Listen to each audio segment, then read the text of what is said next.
Buti dumating ka, Lex. Tulungan mo nga ako dito. Bakit? Ano ba yon?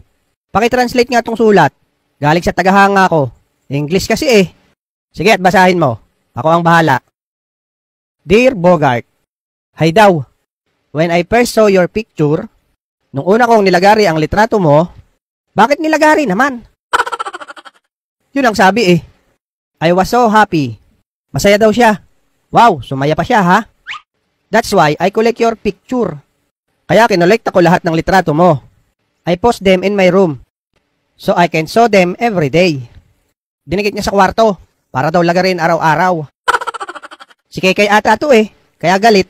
Baka nga, I'm big fan of yours. Malaking pamaypay mo ako. Your nose is slightly big but cute. Magkahiwalay daw ang ilong mo. Aba, nang lait pa talaga. You're so cute as your friend. Mas cute daw ako.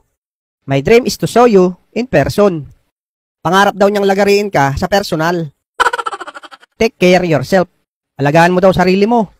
Because I will show you soon. Dahil malapit ka na niyang lagariin. Your loving fan.